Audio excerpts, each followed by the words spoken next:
Welcome from one second to another video. हा जो video या व्हिडिओमध्ये आपण अगोदर बोलणार आहोत संच मान्यते संदर्भात, कारण की जोपर्यंत संच मान्यता 2024-25 आणि 25-26 पूर्ण जी अपडेट आहे त्या संदर्भात तुम्हाला माहिती होणार नाही, तोपर्यंत पुढची प्रक्रिया होणार नाही। आणि सगळ्यात महत्त्वाचं म्हणजे शिक्षक समायोजन संदर्भात सुद्धा माहिती बघणार आहोत या व्हिडिओमध्ये।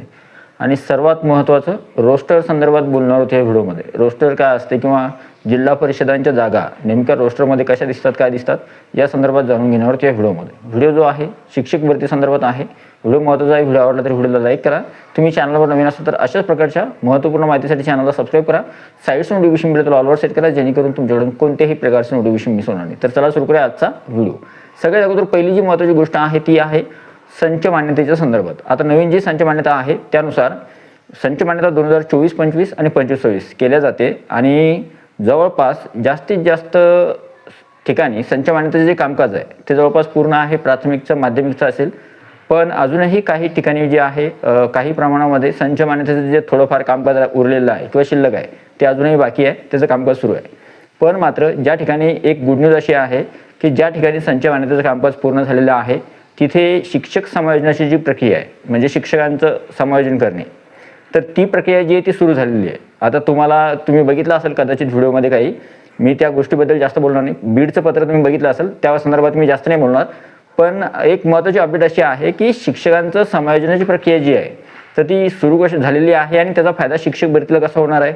तर एका साईडला जिथे जिथे संच मान्यतेचं कामकाज पूर्ण झालं तर त्या जिल्हा परिषदा अंतर्गत जी काही शिक्षकांची बदली प्रक्रिया राबवण्यात येणार आहे, जिल्हा अंतर्गत बदली असेल किंवा आंतरजिल्हा बदली प्रक्रिया असेल, म्हणजे थोडक्यात समजा एखाद्या शाळेवर शिक्षक अतिरिक्त होत आहेत, मग कोणकोणत्या विषयाचे ते शिक्षक आहेत, अतिरिक्त शिक्षकांची संख्या किती आहे आणि विशेष म्हणजे त्यांची एकूण पदसंख्या जी आहे ती किती आहे किंवा एकूण संख्या किती आहे, तर ही जी आकडेवारी आहे ती पूर्ण आकडेवारी सादर करा, त्या संदर्भात यादी सादर करा आणि ती यादी सादर झाल्यानंतर त्या शिक्षकांचं समायोजन केलं जाणार आहे।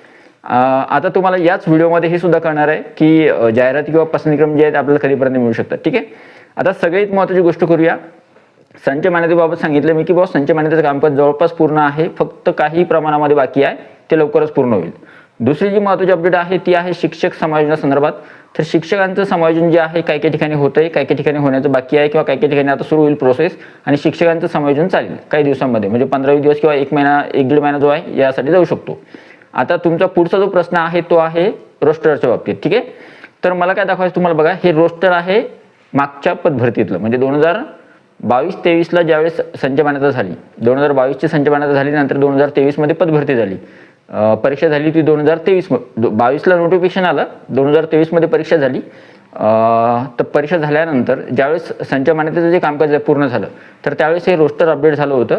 आणि कोणतीही गोष्ट म्हणजे ज्यावेळेस संच मान्यता पूर्ण होते सगळ्या जिल्हा परिषदांची तर एकूण आकडेवारी कळते। आता तुमच्यापैकी काही अभ्यागतधारकांचा हा प्रश्न असू शकतो की जर सर संच मान्यता पूर्ण झाली तर मग एकूण आकडेवारी किती आहे। तर बघा संच मान्यतेनुसार संच मान्यता जी होती त्यानुसार मागच्या 2022मध्ये सुद्धा शिक्षक अतिरिक्त होते, पण त्यांचं प्रमाण खूप कमी होतं। आता सगळ्यात महत्त्वाची गोष्ट करणार आहोत रोस्टर संदर्भात। आता रोस्टर काय आहे बघा, हे रोस्टर आहे 2022च्या पदभरतीचं। आता तुम्ही म्हणाल हे रोस्टर जे आहे अपडेट केव्हा होतं, तर हे रोस्टर आता या वर्षीचं आलं का, किंवा काही अभ्यागतधारकांचा हा प्रश्न आहे की सर संच मान्यता जर पूर्ण झाली जवळपास तर मग एकूण आकडेवारी किती आहे, एकूण आकडेवारी किती समोर आली, शिक्षक अतिरिक्त किती होत आहेत। तर बघा सगळ्यात अगोदर काय होते, ज्यावेळेस संच मान्यता पूर्ण होते तर संच मान्यता पूर्ण झाल्यानंतर अतिरिक्त जर शिक्षक असतील काही ठिकाणी त्यांचं समायोजन होतं दरवर्षीप्रमाणे, आणि समायोजन झाल्यानंतर मग एकूण आकडेवारी किंवा रोस्टर जे आहे ते अगोदर जे आहे ते अपडेट होणं आपल्या समोर येतं। आता इथं काय झालं होतं 2022-23मध्ये ज्यावेळेस हे रोस्टर आलं तर या रोस्टरमध्ये बघा तुम्ही पूर्ण जिल्हा परिषदांची आकडेवारी आहे, कोणत्या जिल्ह्यामध्ये किती किती जागा रिक्त आहेत त्या संदर्भातचा अहवाल आहे हा। ठीक आहे, मग अशा प्रकारचं जे रोस्टर आहे या रोस्टरमध्ये काही ठिकाणी ज्या ठिकाणी शिक्षक अतिरिक्त होत आहेत त्यांची सुद्धा माहिती असते आणि ज्या ठिकाणी शिक्षकांच्या जागा रिक्त आहे त्या संदर्भात सुद्धा माहिती असते।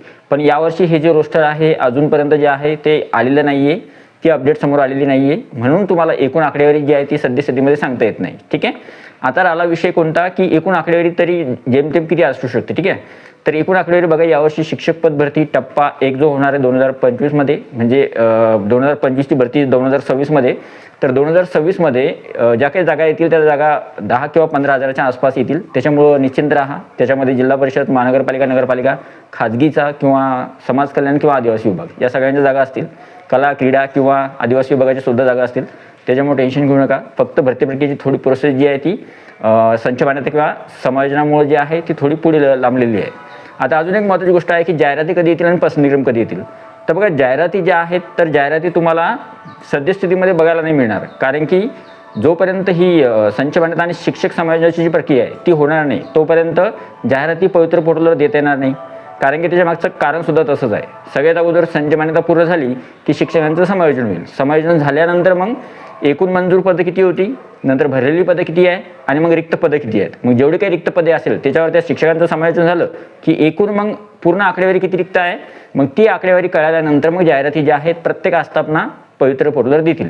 आता ही जी प्रक्रिया आहे ही मार्चमध्ये होईल असं वाटलं होतं, 31 मार्च नंतर होईल असं वाटलं होतं, पण नंतर या प्रक्रियेला थोडा उशीर झाला तर एप्रिलमध्ये ही प्रक्रिया कदाचित जाऊ शकते. पण मात्र एप्रिल किंवा मेच्या आसपास तुम्हाला जाहिराती पवित्र पोर्टलवर पाहायला मिळू शकतात. ठीक आहे. आता ही रिअल आणि ऑथेंटिक माहिती आहे जी सद्यस्थितीमध्ये करंट सिच्युएशनमध्ये आहे ती. यामध्ये थोडा बदल सुद्धा होऊ शकतो येणाऱ्या काळामध्ये जर बदल झाला तर. आणि दुसरी महत्त्वाची गोष्ट आहे की पसंतीक्रम देण्याची सुविधा कधी आहे, तर जाहिराती ज्यावेळेस पवित्र पोर्टलवर पूर्णपणे अपलोड होतात, म्हणजे जेवढ्या पदांसाठी पदभरती करायची 80% पदभरती किंवा 90% पदभरती किंवा 100% पदभरती, तर जेवढी पदभरती करायची असेल त्या जागा पवित्र पोर्टलवर येईपर्यंत जोपर्यंत जाहिरातीचा जो कालावधी आहे, म्हणजे अगोदर एक कालावधी दिला जातो, जाहिराती अपलोड होतात किंवा पवित्र पोर्टलवर येतात आणि परत एकदा मुदतवाढ दिल्यानंतर परत जाहिराती ज्या आहेत पवित्र पोर्टलवर येतात. मग त्या जाहिराती पवित्र पोर्टलवर आल्यानंतर तुम्हाला 10 किंवा 15 दिवसानंतर जे आहे आपल्याला पसंतीक्रम देण्याची सुविधा उपलब्ध होते. तर अशा पद्धतीची ही माहिती होती. म्हणजे पसंतीक्रम जे आहे तुम्हाला जाहिरातीनंतरच पाहायला मिळतील. आता तो एक्झॅक्ट महिना किती आहे तर तो एक्झॅक्ट महिना सांगता येणार नाही सद्यस्थितीमध्ये, कारण की सद्यस्थितीमध्ये अजून पहिले जाहिराती ते येऊ द्या पवित्र पोर्टलवर. जाहिराती आल्यानंतरच आपण जे आहे पसंतीक्रम देण्याची सुविधा जी आहे कधीपर्यंत मिळू शकते त्या संदर्भात आपण योग्य पद्धतीने सांगू शकतो. ठीक आहे. आणि जशी अपडेट येईल ती अपडेट तुमच्यापर्यंत पोहोचवला जाईल. तर अशा प्रकारे या सगळ्या गोष्टी होत्या आणि या सर्व अपडेट होत्या. आय होप, मला वाटतं की 2-3-4 दिवसानंतर आपला व्हिडिओ आलेला आहे आणि जी कामाची माहिती होती तीच तुमच्यापर्यंत पोहोचली. आय होप हा जो व्हिडिओ तुम्हाला आवडला असेल. व्हिडिओ आवडला तर व्हिडिओला लाईक करा आणि हा जो व्हिडिओ आहे हा जास्तीत जास्त शेअर करायला विसरू नका. जे अभियोगधारक आहेत किंवा जे शिक्षक भरतीची तयार करणारे उमेदवार आहेत त्यांच्यापर्यंत पूर्ण जे रिअल जी माहिती आहे ती पोहोचवावी त्यासाठी. आणि सगळ्यात महत्त्वाचं म्हणजे टेलिग्राम चॅनल, व्हॉट्सअप चॅनलची लिंक डिस्क्रिप्शनमध्ये आहे, त्यांना सुद्धा तुम्ही जॉईन करू शकता किंवा सबस्क्राईब करू शकता. तर चॅनलला सबस्क्राईब करा आणि हा जो व्हिडिओ हा जास्तीत जास्त शेअर करायला विसरू नका. आणि हां, तुम्हाला व्हिडिओ आवडला असेल तर व्हिडिओला हाईप करा आणि इतर मित्रमैत्रिणींसोबत जास्तीत जास्त शेअर करायला विसरू नका. भेटूया पुढच्या व्हिडिओमध्ये. तोपर्यंत व्हिडिओ बघितल्याबद्दल थँक्यू सो मच. तुमचा काही अभिप्राय असेल किंवा शिक्षक भरती संदर्भात तुम्हाला काही मत मांडायचं असेल तर तुम्ही कमेंट बॉक्समध्ये मांडू शकता. ठीक आहे. Thank you so much. Take care. Bye bye.